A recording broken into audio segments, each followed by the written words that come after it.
प्रणाम मित्रों, देखो उपनिषद साफ शब्दों में कहते हैं कि भाई ये जो मन है ना, यही मन तुम्हारे मोक्ष का कारण भी है और यही मन तुम्हें बंधनों में भी बांध सकता है। देखो कैसे, उपनिषद कहते हैं कि भाई मन जो है वह विषयों से घिरा, अगर तुम्हारा मन विषयों से घिरा है तो वह बंधन में बंधा हुआ है, और अगर इन विषयों से मुक्त हो चुका है तो वह मोक्ष का कारण बन गया। और विषय क्या होते हैं? काम, क्रोध, लोभ, मोह, अहंकार, यह सब विषय हैं जो हमको बांधते हैं। अगर मनुष्य हर समय कामनाओं के बोझ तले दबा रहेगा तो उसकी एक कामना पूरी होगी और दूसरी कामना उसके मन में उत्पन्न हो जाएगी, लेकिन वो अपने को कभी पूर्ण अनुभव नहीं करेगा, क्योंकि उसको लगेगा ना कि मेरी अभी ये कामना पूर्ण नहीं हो पाई है।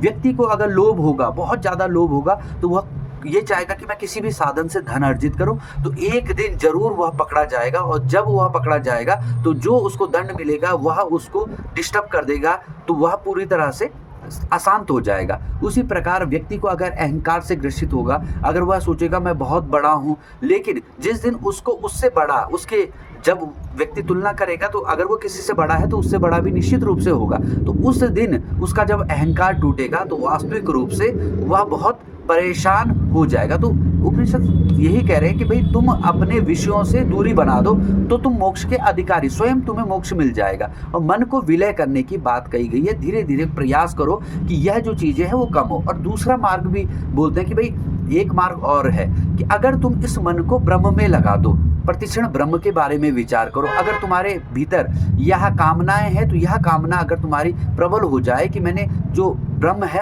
उसका अनुभव करना है, तो वास्तव में तुम्हारी कामनाएं ही क्या हो जाएगी? बहुत सकारात्मक हो जाएगी। अगर तुम्हें लोभ है ना, तो इस बात का लोभ करो कि मुझे ब्रह्म किस विधि द्वारा मिल सकता है, मैं क्या करूं, मैं परोपकार तभी कर पाऊंगा ना जब मेरे पास धन हो। तो इस बात का लोभ करो कि मैं धन इसलिए कमाऊं क्योंकि मैं परोपकार कर सकूं, मैं किसी की सहायता कर सकूं, अपने भाई बंध की सहायता कर सकूं, अपने मित्रों की सहायता कर सकूं, मैं किसी के काम तो आ सकूं।